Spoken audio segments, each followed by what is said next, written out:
से पुकारा है, बोलो गोविंद गिरधारी भगवान की। और आज तो हमारे शास्त्री जी सूर्यांश मिश्रा जी, सूर्यांश उपाध्याय जी बोल रहे थे, देवी जी आज आपका कहीं निमंत्रण है, क्या सही बात है? चलो बढ़िया, आपको बढ़िया। एक जगह कथा चल रही थी तो एक माता जी आई, बोली देवी जी कल आपका हमारे यहाँ निमंत्रण है। हमने कहा बढ़िया। बढ़िया, देवी जी के यहाँ निमंत्रण करने गए, ये सच्ची बात है, गांव का नाम नहीं बताएंगे, शहर का नाम नहीं बताएंगे, लेकिन सत्य बात है। जब उन माता जी के यहाँ सुबह हम भोजन करने के लिए गए ना, तो हमने देखा वो माता जी रसोई घर में भोजन बना रही थी। और कैसे बना रही थी? चप्पल पहनकर बना रही थी और रेडियो पे गाना सुन रही थी बढ़िया सा, साजन मेरा उस पार है, वो मिलने को दिल भी करार है। अरे माँ ये बता, जैसो तू भोजन बनाते समय कर्म करेगी, वो कर्म भोजन में जाएगो। और चप्पल पाँव में पहनने वाली चीज रसोई है अन्नपूर्णा। अरे तुम कितने बड़े आदमी हो जाओ, कितने रईस हो जाओ, डिनर टाइमिंग टेबल लगा लो, कितने बड़े आदमी बनोगे? हाँ, अरे बड़े आदमी बनते हो तो डाइनिंग टेबल लगाते हो, चप्पल पहनकर भोजन बनाते हो, चप्पल पहनकर भोजन खाते हो। जब बड़े आदमी हो जाते हो तो चप्पल फिर सिर पर क्यों नहीं रखते हो? नहीं रखते ना? अरे भोजन पवित्रता से बनाओ, कितने बड़े आदमी हो जाओ, लेकिन चप्पल की जगह पैर रहेगा, चप्पल की जगह घर के बाहर ही रहती है। घर है हमारा मन का मंदिर। चप्पल पहनकर कभी भोजन मत पकाना। कई माताएं कहती है तो हमारी रसोई की चप्पल है। नहीं, चप्पल तो चप्पल हो गए, चाहे रसोई की, सर पे तो ना रखी जाए ना, चप्पल पाँव में पहनी जाए, या से रसोई में चप्पल ना जाए, ध्यान रखो। और जब भोजन पकाओ तो फिल्मी गाने ना गाओ। सुंदर श्री कृष्ण गोविंद हरे मुरारी हे नाथ नारायण।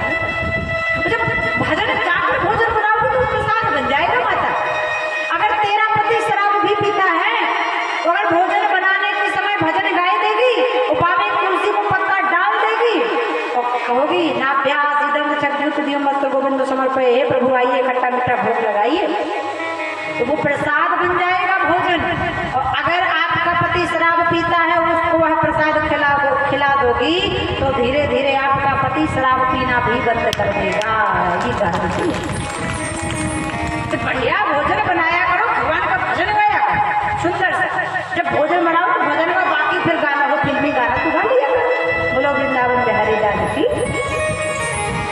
आजकल कई माताएं दुखी हैं कि हमारा बेटा शराब पीता है।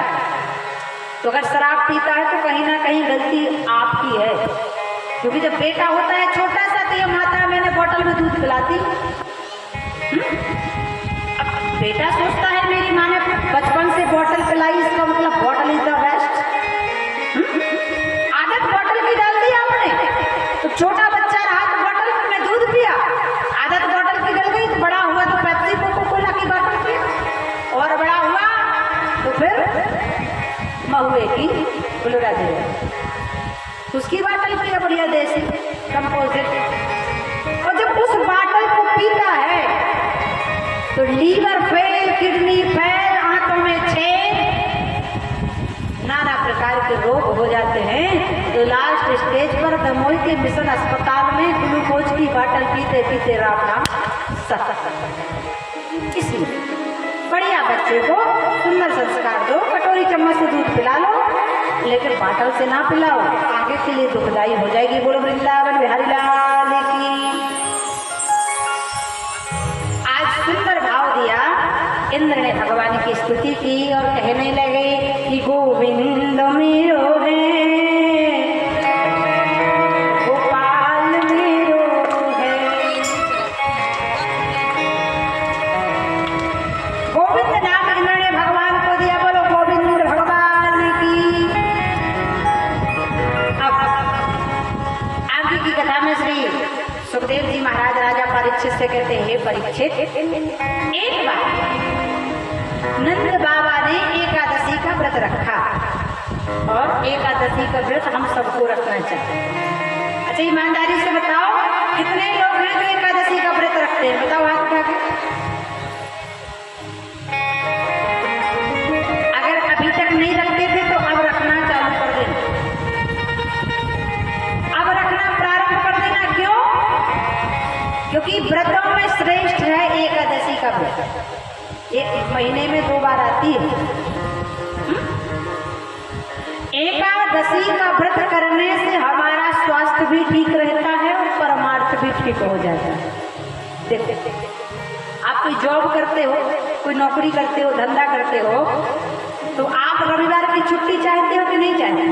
बोलो हाँ चाहते हो। ये पेट भी तो हमारा 24 घंटे ड्यूटी करता है, तो इसको कम से कम एक हफ्ते में नहीं तो 15 दिन में एक बार छुट्टी तो दे दो, इसको भी अंदर की सफाई करने का मौका मिल जाए। आप ड्यूटी करते हो तो हफ्ते में आपको एक छुट्टी रविवार की चाहिए। उसी प्रकार शरीर भी, पेट भी 24 घंटे कार्य करता है, तो उसको भी 15 दिन में एक दिन एकादशी का व्रत रख के पेट को भी छुट्टी दे दो, जिससे कि अंदर की बीमारियां अपने आप नष्ट हो जाए। ये महात्माओं ने बनाई एकादशी प्रभु के शास्त्र अनुसार मनुष्य के जीवन के स्वास्थ्य के लिए भी अच्छी है और मर जाएंगे तो परमार्थ के लिए भी अच्छी है। एकादशी का व्रत सब व्रतों में उत्तम है। आप तीज का व्रत रखते हो, करवा चौथ का व्रत रखते हो, प्रदोष का व्रत रखते हो, संतान सप्तमी का व्रत रखते हो। अगर एकादशी नहीं रखते हो तो आपको कोई पुण्य मिलने वाला नहीं। और एकादशी में सबसे उत्तम है कि आप निराहार व्रत करो, कुछ मत खाओ। लेकिन ऐसा भी नहीं, अगर शरीर साथ ना दे तो ऐसा नहीं कि व्रत तो रख लिया निराहार तो जाके अस्पताल में भर्ती हो गए। तो स्टार्ट करो, प्रारंभ करो, एक एक सीढ़ी पर चढ़ो। पहले दूध पीकर देखो, फल खाकर देखो, इतने में साधना आ जाए कि हम दूध पीकर फल खाकर व्रत रह सकते हैं, तो फिर धीरे धीरे धीरे निराहारपन आ जाए, जिसे कहते हैं सफला एकादशी। एकादशी व्रत की बड़ी महिमा है और कहते हैं एकादशी के दिन कभी घर में चावल नहीं बनाना चाहिए। क्यों? क्योंकि चावल सांप के दांत की भांति माने गए। कैसे? बोले एक बार धर्म पाप के पीछे पड़ा था, अब पाप धर्म से बचने के लिए भाग रहा था। अब भागते भागते पाप को कहीं जगह नहीं मिली, बढ़िया धान का खेत लगा था, गया और जाके धान के खेत में छिप गए। अब पीछे से धर्म देवता आए, बोले भैया ओ भैया धान, ये बताओ तुमने पाप को आते देखा? अब धान ने अपने खेत में पाप को शरण दे दी और कह दिया नहीं नहीं धर्म देवता, हमने पाप को आते नहीं देखा। धर्म देवता समझ गए ये तो झूठ बोल रहे हैं, श्राप दे दिया, जाओ भैया धान हम तुम्हें श्राप देते हैं, तुमने पाप को अपने घर में आश्रय दिया है, इसलिए जाओ हम श्राप देते हैं कि एकादशी के दिन जो आपका ग्रहण करेगा वह महापापी होगा, वह तुम्हें चावल के रूप में नहीं सर्प के दंत की भांति ग्रहण करेगा, उसे भारी भयंकर पाप लगेगा जो एकादशी के दिन भात खाएगा। इसलिए एकादशी को चावल खाना निषेध माना, कभी ना बनाओ ना कभी किसी को खिलाओ ना खुद खाओ। तो ये संस्कार अपने बच्चों को भी बताओ कि आज एकादशी, आज चावल नहीं बनेगा। एकादशी व्रत की बहुत बड़ी महिमा है। एकादशी व्रत से साक्षात भगवान भी घर में आकर झाड़ू पोंछा कर जाते हैं, इतना याद रखना। एकादशी व्रत की बड़ी महिमा, सुखदेव जी ने कहा बड़ी महिमा है। परीक्षित जी ने कहा कैसी महिमा, जरा थोड़ी हमें भी सुना दो। बोले सुनो, एक बार एक भक्त था जिसका नाम था राम गोला।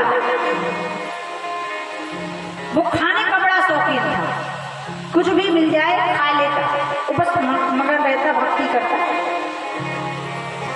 अब भगवान की भक्ति करता, लेकिन एक दिन हुआ क्या, एक दिन माता पिता का देह अंत हो गया, देहावसन हो गया। अब घर में बड़े बुजुर्ग भैया भाभी थे, तो एक सुराग का लगाया हुआ काम के हो ना काज के हो, दुश्मन अनाज के हो, करते धरते कुछ नहीं हो, 5 पसेरी का खाते हो, निकल जाओ घर से। भैया भाभी ने घर से निकाल दिया। बेचारा राम बोला नाम का भक्त गया तो सरयू के नीचे बैठकर रोने लगा, कहने लगा, हे प्रभु मेरी रक्षा करने वाला कोई नहीं, खाने के लिए भोजन नहीं, रहने के लिए मकान नहीं, पीने के लिए पानी नहीं, अब मैं जाऊं तो कहाँ जाऊं।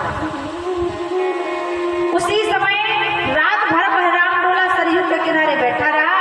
सुबह 4 बजे अयोध्यावासी महात्मा वहां पर प्रभात फेरी करते हुए चले जा रहे, सीताराम सीताराम सीताराम कहते चले जा रहे थे। अब वह बेटा रो रहा था।